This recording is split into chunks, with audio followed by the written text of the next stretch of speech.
Oke semuanya, kembali lagi dengan Mom 2 di sini. Kali ini sudah saatnya jiwa Fury kita bangkit. Di mana anime yang akan gue bawakan kali ini sudah pasti adalah Beasttamer episode kelima. Yang mana di episode kali ini kita akan melihat adu mekanik antara party overpower milik Rain dan party badut konyol milik si badut Arios. Buat yang belum melihat episode pertama hingga keempat, gue sarankan supaya melihatnya terlebih dahulu. Dan sebelum kita mulai, support Mom 2 ini dengan menekan tombol subscribe dan like di bawah. Oke, langsung saja siapkan Hakimakura kalian, cuma cemilan di tetangga kalian, dan mari kita mulai alur ceritanya.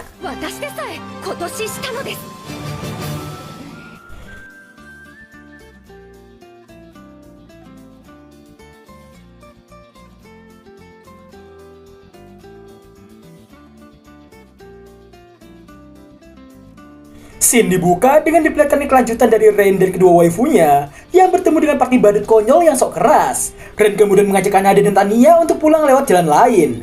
Di lain sisi, perkataan si sampah ini tidak nampak seperti menyesalinya dan masih menghina sosok Rain. Tania dan Kanade pun maju demi melindungi tuannya itu dari perkataan pedas si badut Arios. Baru saja hendak sombong, akan tetapi si badut menyadari bahwa dua gadis di depannya itu adalah dua ras terkuat, yaitu ras kucing dan naga. Party badut itu seolah tak percaya dengan kehadiran dua sosok ras terkuat di dalam mereka. Kanade pun menjawab karena mereka adalah teman Rain.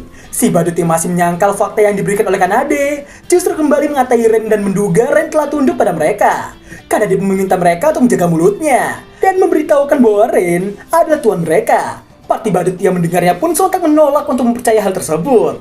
Jujur aja karena gua emosi ngeliat party sampah itu, gua skip beberapa bagian. Singkat cerita, setelah memberitahukan tujuan mereka untuk menaklukkan hutan sesat, alih-alih meminta tolong, perkataan si badut seolah terus menghina Rain yang memiliki job Beasttamer. Dan si pendeta sesat pun mendukung argumen si badut Arios dengan mengatasnamakan dewa. Dan perkataan si mage tepot juga tidak kalah pedasnya dari si badut. Karena menolak permintaan tersebut, si pendeta sesat justru memancing Rain yang lemah terhadap permintaan yang mengatasnamakan rakyat. Si pendeta sesat memberitahukan di dalam hutan sesat terdapat salah satu relik suci yang dibutuhkan untuk mengalahkan Raja Iblis, yaitu Tamesahi. Rain kemudian bayangkan kobaran api dan berpikiran jika dunia dipenuhi oleh monster, di mana diri juga mengingat insiden yang menimpa desanya dulu dan takut apabila insiden tersebut terjadi lagi di suatu tempat. Rain yang tidak mau hal tersebut terjadi lagi. Akan tetapi, di lain sisi diri juga mengingat perilaku yang ia terima dari party sampah dan menjadi bimbang dibuatnya. Di tengah kebimbangan yang ada, pada akhirnya Rain menerima permintaan tersebut.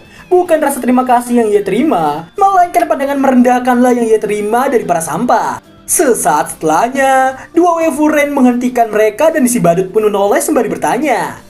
Singkat waktu, setelah Kanade meminta pertanggungjawaban berupa permintaan maaf pada mereka, Tania turut menekan party sampah itu karena mereka lah yang mengeluarkan Rain seenaknya. Dan justru kembali meminta bantuan Rain lagi. Tania menuntut tata krama untuk meminta bantuan ke orang tersebut. Tania pun memberitahukan tata krama termudahnya.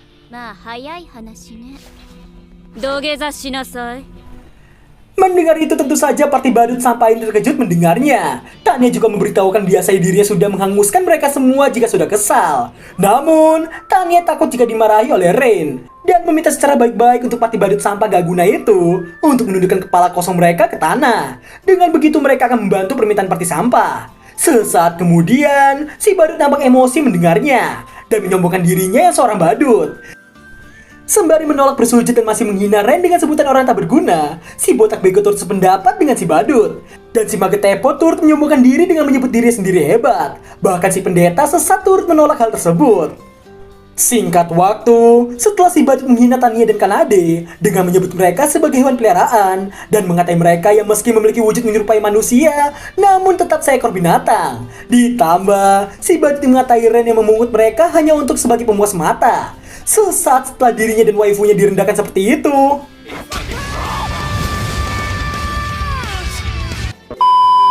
terlihat si badut yang terkapar dengan satu pukulan yang membuat party sampahnya terkejut melihatnya. Sudah dipukul begitu, si badut idiot ini masih saja merendahkan job milik Rain.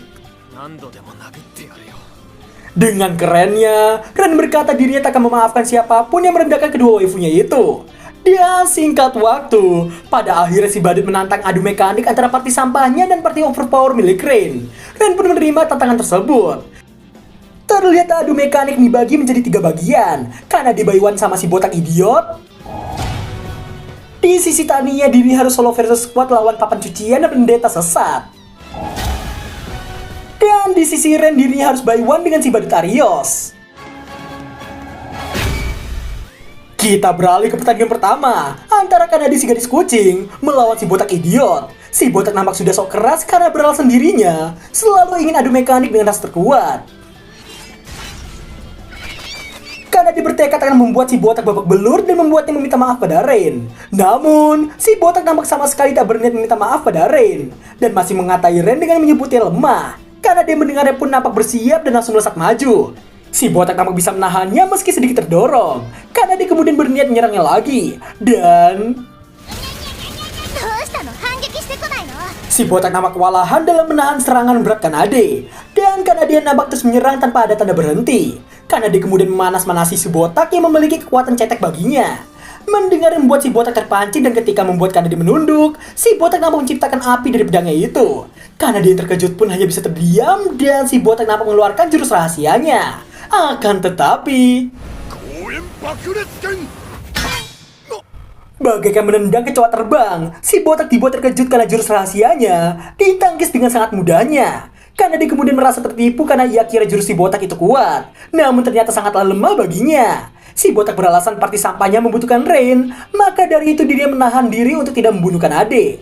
Kanade mendengarnya pun hanya bisa menyeringai dibuatnya. Dan si botak kemudian mengambil ancang-ancang dan berniat untuk serius. Si botak nampak seperti mengeluarkan aura merah di sekujur tubuhnya. Kanade melihatnya pun hanya bisa memandangi dengan tajam. Dan mendengar hal tersebut membuat si botak terkejut bukan main. Kanade kemudian mengambil jarak dan memberitahukan jika lawannya serius maka dirinya juga harus lebih serius. Di tengah wajah idiot yang sudah mengambil ancang-ancang itu, Kanade memintanya untuk tidak dendam padanya jika dirinya kesakitan. Si botak terlihat gemetaran karena Kanade yang bahkan belum mengeluarkan setengah kekuatannya. Dirinya nampak tak percaya dan berubah dari tekad keras menjadi tekad kertas. Kanade nampak bersiap dan si botak yang bukannya bertobat namun malah mengatai Rain lagi. Dan dengan sekejap mata Kanade sudah di depan matanya sembari memberitahukan bahwa Rain itu jauh lebih kuat dari mereka semua. Dengan satu kali tendangan membuat si botak terhempas ke pohon dan membuat pohon itu tumbang dalam seketika. Kita beralih ke solo versus duo Tanya melawan Triplek dan Pendeta Sesat. Sebenarnya battle mereka itu simple, nggak kayak Kanade dan si botak. Singkat waktu si papan cucian nampak mengeluarkan sihir kebanggaan yang ia sebut lebih kuat dari 1000 sihir. Dan si Pendeta Sesat juga mengeluarkan sihir suci. Setelah menggabungkan dua sihir andalan mereka, akan tetapi bagaikan Infinity Gauntlet milik Bapak Thanos, dengan satu kali jentikan jari, mampu membuat sihir gabungan mereka hilang secara tiba-tiba. Mereka nampak tidak percaya karena Tanya yang mampu melenyapkan sihir mereka. Tanya yang melihat mereka pun dibuat tertawa terbahak-bahak dan mengatai bocah idiot mereka. Tanya terus menyinggung mereka yang katanya ingin mengalahkan dirinya. Si Maga Tepot kemudian mengajak Pendeta Sesat untuk melakukannya lagi. Si Triplek menduga Tanya hanya menggunakan trik murahan. Dan setelah dua sihir gabungan ia keluarkan lagi. Mereka yang terkejut pun bertanya apa yang sebenarnya Tanya lakukan. Tanya pun memberitahukan dirinya menggunakan material kanseler, di mana dirinya menganalisa struktur sihir lawan dan mengeluarkan gelombang sihir yang setara untuk menghapus sihir mereka. Dengan kata lain, sihir dua badut itu tak akan bisa mempan kepadanya. Singkat waktu setelah melemparkan berbagai macam sihir, namun berulang kali Tanya menggunakan jentikan jarinya itu.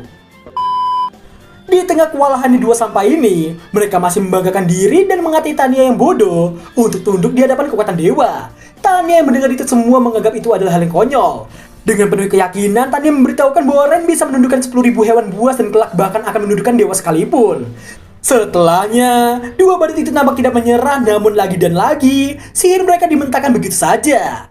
Terlihat mereka yang nampak sudah menyerah dan Tanya mengaku dirinya tak suka membuli orang lemah. Namun, melihat ekspresi sadis Tanya membuat dua badut itu ketakutan bukan main dan Tanya kemudian berniat menunjukkan sihir yang sesungguhnya. Di mana sihir tingkat tinggi bukanlah apa-apa baginya, melainkan sihir yang ada di atasnya lagi, yaitu sihir legendaris. Tanya memberitahukan mereka telah membuat dewa murka dan dosa para badut itu akan tetap abadi. Sembari langit yang terselimuti oleh awan hitam secara tiba-tiba, si Triplek yang menoleh ke langit pun memberitahukannya pada si Pendeta Sesat. Mereka melihat belasan lingkaran sihir di langit, menjadi ketakutan bertanya tutor menghindar.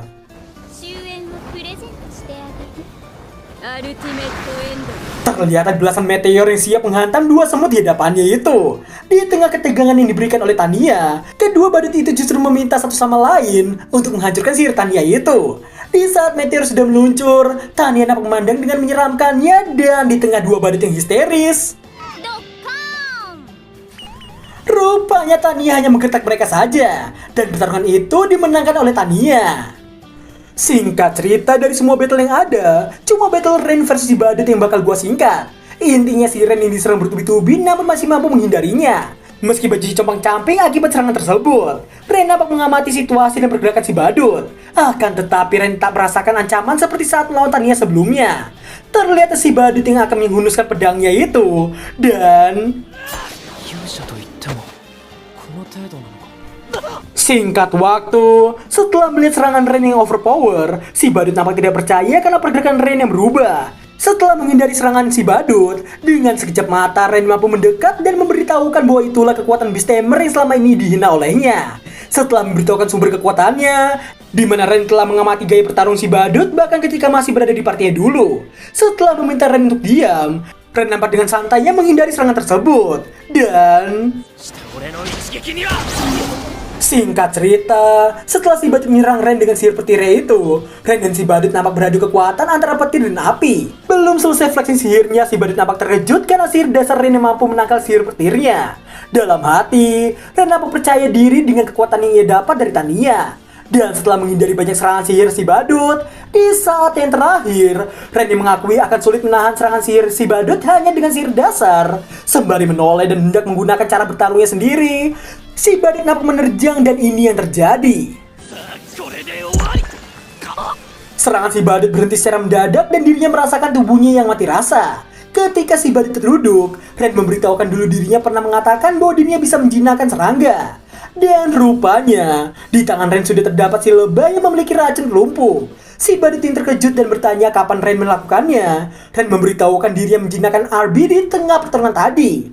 Di mana di saat dirinya bergerak, Rain mampu mengeluarkan sinyal pikiran dan menemukan makhluk yang ia inginkan. Dan menjalin kontrak sementara dengan mereka. Rain memberitahukan si badut telah salah menganggap Beast Tamer tidaklah berguna. Setelahnya, Rain nampak bersiap dan memberitahukan dirinya telah marah padanya karena si badut yang sudah menghina Kanade dan Tanya.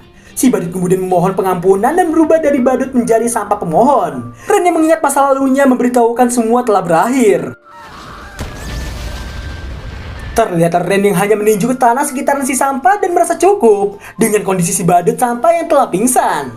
Rain yang pernah mendengar bahwa balas dendam itu sia-sia, namun hal tersebut membuat hatinya plong dalam seketika. Tak lama berselang, kedua waifunya datang ke arahnya dengan wajah penuh senyuman. Terlihat wajah mereka yang bahagia setelah membasmi lalat-lalat yang tidak berguna.